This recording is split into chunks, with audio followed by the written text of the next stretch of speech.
Oke bos, langsung aja kita masuk ke fungsi sel imun adaptif ya. Jadi di sini untuk fungsi sel imun adaptif itu ada B limfosit, terus helper T limfosit sama sitotoksik T limfosit ya.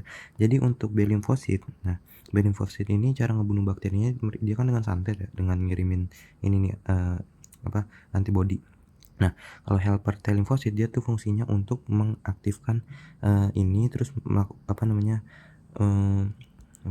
mengadakan inflamasi, lalu aktivasi makrofag. Nah, jadi si sel T effector ini dia punya sitokin. Nah, sitokinnya kalau dilepaskan dan nempel ke sel imun lain, dia tuh bakal membuat order atau perintah. Jadi kalau untuk B limfosit, si B limfosit kalau kena sitokin bakal aktif. Terus ini kalau di pembuluh darah dia bakal terjadi inflamasi. Nah, lalu di sini ada makrofag. Makrofag ini dia akan aktif, yang dia kan udah non mikroba nih. Nah, kalau dia diaktifin pakai sitokin dia bakal ngancurin mikroba yang ada di dalamnya gitu. Jadi kayak perintah ya. Itu untuk B limfosit dan helper T limfosit. Nah, selanjutnya ini ada sitotoksik. Nah, kalau sitotoksik T limfosit dia itu langsung ngikat ngikat sel yang nyimpen mikrobanya, lalu langsung dia langsung dia bunuh gitu. Nah, lalu selanjutnya adalah regulatory T limfosit. Nah, dia ini fungsinya lebih kayak ke penyetop tindakan-tindakan mereka ini ya. Kalau misalnya udah dirasa cukup nih, tubuh kita udah netral, dia bakal nge-stop nih, suppression of immune response gitu. Stop tindakan-tindakan di sini. Oke, lalu ini sama ya. Seperti yang saya jelasin tadi. Oke, ini apa nih tahapan aktivasi sel imun adaptif. Oke, jadi dari awalnya banget nih mereka itu semua sel imun tuh berada dalam bentuk naive cell. Nah, kalau dalam bentuk naive cell ini artinya mereka tuh masih pada muda, masih belum ketemu ini mikroba. Nah, kalau udah ketemu mikroba terus mereka ketempelan antigennya mikroba, mereka tuh bakal melakukan semua, mereka bakal berproliferasi dan hasil proliferasinya bakal berdiferensiasi. Di sini kalau yang B limfosit dia berdiferensiasi menjadi sel plasma ya. Plasma sel yang bakal ngelepasin antibody. Nah, lalu di sini untuk yang T limfosit mereka kalau misal berikatan dengan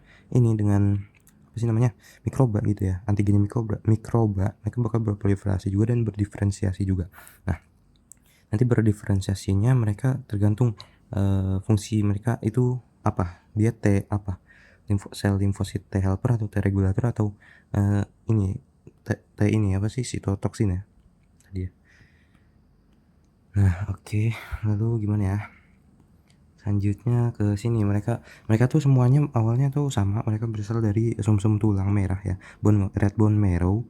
Lalu nanti mereka tuh bakal melakukan proses maturasi. Kalau B limfosit itu ke bone marrow, tetap di bone marrow. Kalau yang T limfosit itu namanya dia tuh maturasi di timus ya. Nanti kalau mereka udah dewasa, mereka tuh bakal berkeliaran dan di sini tempat kerjanya mereka ya. Jadi tempat kerja mereka maksudnya tempat nongkrongnya mereka tuh di sini di pembuluh limfa, terus habis itu di limpa itu sendiri, dan juga ada di mukosa ya, lapisan mukosa gitu. Nah, tapi nanti ada sel ini B limfosit yang dia tuh belum maturasi, dan dia bakal maturasi di spleen atau di limpa. Itu perjalanan hidupnya. Nah, ini antibody itu yang dihasilkan oleh si sel plasma tadi ya. Kalau dia udah berproliferasi dan berdiferensiasi, dia bakal menghasilkan antibody. Nah, antibody itu yang muncul pertama kali itu ada IgM. Nah, IgM ini dia tuh dia tuh sebagai aktivator komplement. Nah, komplement itu sebuah protein yang nanti bakal ngikat di sebuah mikroba supaya mikrobanya itu bisa ditempelin reseptor imun. Itu IgM ya. Nah, lalu selanjutnya kalau IgM udah muncul, bisa muncul IgG. Nah, IgG ini dia itu yang paling banyak di tubuh kita. Jadi IgG itu ibaratnya dia sebagai penanda ya, dia tuh yang paling banyak melakukan aksi di tubuh kita. Nah, kalau IgE itu dia itu fungsinya untuk inflamasi. Jadi kalau misal IgE-nya itu nempel di sebuah sel basofil yang udah ditempelin antigen mikroba, si sel basofil atau sel massa itu bakal ngeluarin granul ya, kayak di video pertama ngeluarin granul, terus dia tuh bakal menyebabkan inflamasi gitu dia. Itu kalau ditempelin IgE. Lalu ada IgD. Kalau IgD ini apa nih? Naïve basal antigen receptor. Nah itu. Nah lalu IgA, kalau IgA ini dia tuh ada di sekitar permukaan tubuh, di mukosa ya. Ibaratnya dia tuh kayak apa namanya, di kelenjar air susu ibu itu untuk menangkal adanya mikroba yang dari susu ibu gitu ya. Oh ya tambahan juga kalau IgG itu bisa nembus plasenta ya. Jadi paling nanti ada ditanyain mana yang bisa nembus plasenta, nanti jawabannya IgG.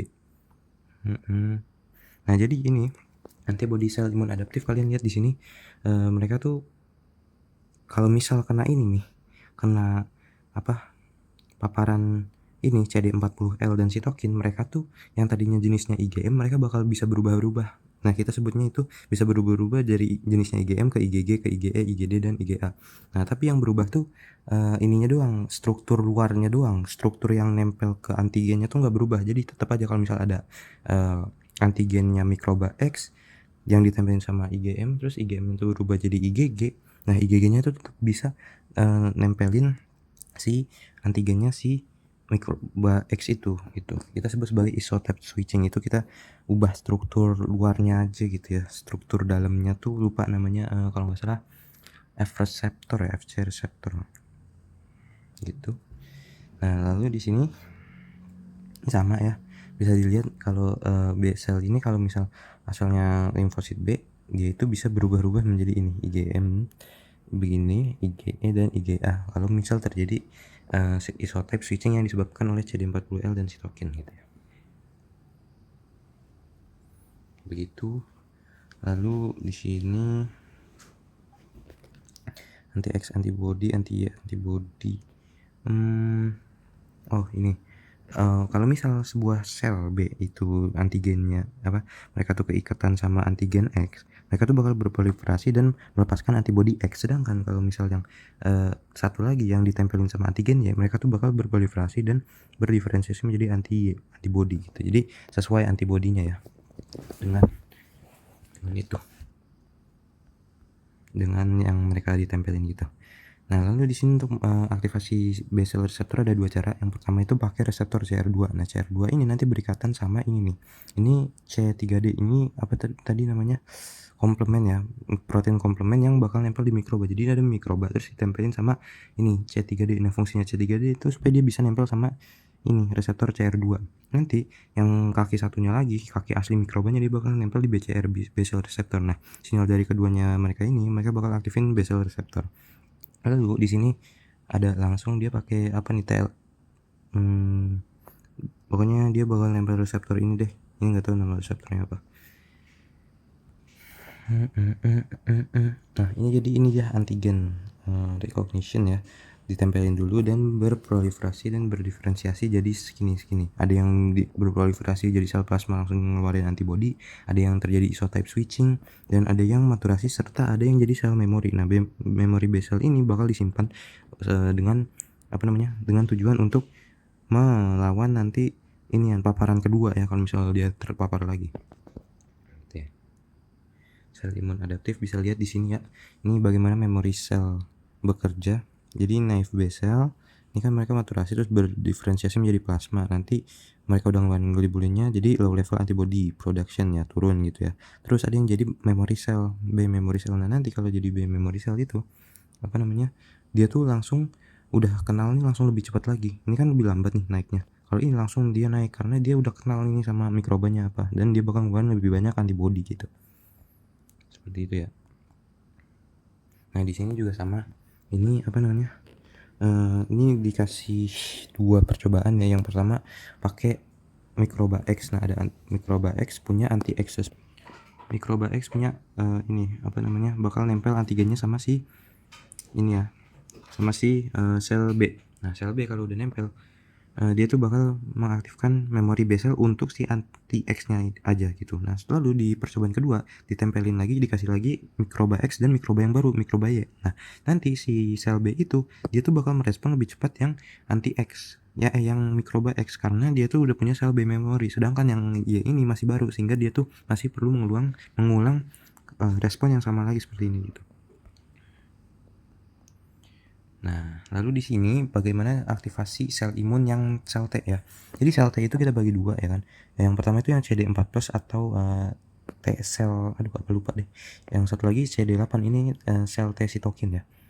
Ini sel T helper kalau nggak salah ya, TH cell, T helper cell. Nah, kalau ini TCTL, T cytoskilin apa sih? Lupa. Nah, di sini kalau yang sel T yang kedua dulu, ini tuh dia tuh bekerjanya di luar sel. Jadi di ekstra sel, di humoral ya. Nah, jadi nanti ada APC nih. APC-nya ini yang ngebawain si antigen. Nanti antigennya bakal dikenalin dan bakal nempel antigennya si mikroba ini ke si yang namanya MHC. Nah, MHC itu dia ini C-nya kompleks pokoknya. Jadi pokoknya nanti MHC kan nempel sama si ini nih, sama si antigennya. Nanti kalau ditempelin dia bakal aktif nih si T cell-nya. Nah, TH cell-nya. Nah, TH cell yang aktif dia bakal berubah menjadi ini, TH17, TH12 dan TH1. Kalau TH17 dia bakal merespon inflamasi. TH2 dia bakal merespon IgG, IgE dan IgA. Lalu TH1 dia bakal apa namanya? Apa sih namanya?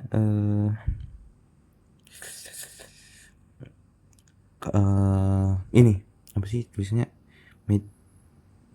Itulah pokoknya. Jadi mereka berubah jadi TH17, TH2 dan TH1. Di sini kalian bisa lihat ininya ya, efek-efeknya.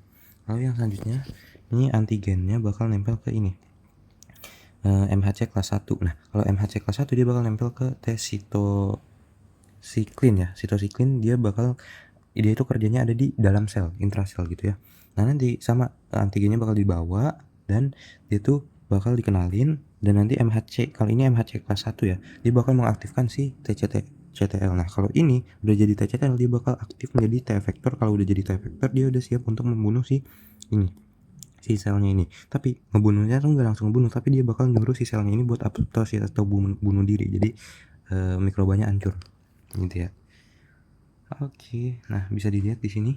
Ini kalau yang antigen intraseluler, kalau intraseluler berarti yang si pakai MHC1 ya. Kalau MHC1 nanti dia bakal nempel dan mengaktifkan CD8 sitotoksik, bukan sitotoksik, sitotoksik T limfosit. Nanti dia aktif dan dia langsung ngebunuh si antigen expressing target cell yang ngebawa antigennya tuh dibunuh. Nah, lalu yang kedua ini antigen ekstraseluler. Kalau antigen ekstraseluler dia itu ada nih, ada dua, dibawa sama si makrofag yang udah nelen ya, terus sama diaktifin, dikenalin, dan nanti si CD4 T helper ini bakal ngeluarin sitokin yang nyuruh si makrofag tuh buat ngebunuh dia, jadi mati gitu ya. Tapi yang mati cuma si ininya, selnya nggak mati, mikrobanya aja yang mati. Nah, lalu selanjutnya ini nah kita collab nih yang B cell tuh bakal bawa antigen terus kenalin ke si T cell ya. Lalu dia tuh bakal ngirim sitokin, yang sitokinnya itu bakal ngebuat si ini tuh sel B-nya itu berproliferasi dan berdiferensiasi menjadi ini antibody ya, dan bakal nempel itu. Oke. Nah, jadi ini adalah ciri khasnya MHC. Nah, kalau MHC itu dia tuh kayak umum gitu ya. Dia tuh bisa dilihat nih, satu MHC bisa buat banyak antigen mikroba. Nah, lalu selanjutnya MHC itu display one peptide at one time. Jadi mereka tuh walaupun umum tapi mereka tuh satu-satu ngikatnya. Jadi walaupun bisa ngikat ini, tapi mereka mungkin ngikat ini dulu terus ditahan gitu. Ya pokoknya ngantri lah. Mereka gak bisa semuanya, gak bisa banyak langsung ya. Lalu MHC molecular bind only peptide. Oke, jadi untuk antigen yang berprotein ya dia cuma ngikat yang peptide. Soalnya kalau yang di sini kalau lipid terus karbohidrat dan nucleic acid dia nggak nempel ya. Tapi kalau yang peptide dia nempel. Dan selanjutnya kalau ini display peptide from different cellular compartment. Jadi dia itu apa namanya? Jadi mereka itu kerjanya itu ada di intrasel dan juga ada di extracellular cell ya. Nah, kalau dia ada di intraseluler, dia tuh si antigennya itu yang tadinya padat, dia bakal diuraikan sama si proteasom ya. Dia itu peroksisom yang bakal ngeluarin antigen-antigennya doang yang bakal nempel nanti di si MHC-nya. Nah, lalu selanjutnya kalau yang di luar ini dia tuh bakal kalau yang di ekstraseluler dia bakal masuk dan menjadi endosom. Pada saat menjadi endosom lah itu dia bakal dipecah menjadi ini. Apa namanya? Antigen-antigennya. Lalu selanjutnya kalau misal si MHC itu terikat dengan si molekul si ini peptidanya antigennya ini, dia tuh bakal strukturnya bakal kuat. Tapi kalau nggak berikatan dia tuh bakal lemah gitu. Itu sifatnya. Lalu very slow of rate ini maksudnya dia tuh, kita tahu kan kalau misal dia tuh nempel cuma buat nunjukin ke sel T. Nah, si sel T-nya itu dia tuh tugasnya banyak, dia tuh keliling-liling ibaratnya. Dia tuh keliling-liling darah. Nah, jadi dia tuh bisa kalau udah dapet si antigennya ini dia bakal nahan si antigennya sampai ketemu si sel T-nya. Jadi bisa berhari-hari gitu. Nah, kalau ini pembentukan ininya aja sih, pembentukan MHC-nya aja gimana. Kalau yang pertama tuh yang tadi ya, yang di intraseluler tuh nanti dia bakal ditangkap sih si apa, sito di apa, mikrobanya, protein mikrobanya bakal ditangkap dan bakal diuraikan menjadi antigennya dah. Nah, nanti antigennya aja dia tuh bakal berikatan sama ini nih, MHC yang lagi disintesis di retikulum endoplasma. Nanti kalau retikulum endoplasmanya udah jadi terus dia nempel sama si ini antigennya, dia tuh bakal dibawa oleh ini apa, Golgi, badan Golgi ya, badan Golgi nanti lalu dibawa ke luar sel dan kan mereka ketemunya di luar sel ya sama si ini si T sel. Nah, di sini kan CD8 plus berarti ini sitotoksin ya. Dia langsung nempel dan dia bakal mengaktifkan ini. Serangkaian peristiwa yang tadi udah saya jelasin ya. Lalu di sini untuk yang di intrasel dia bakal masuk ke dalam jadi endosom.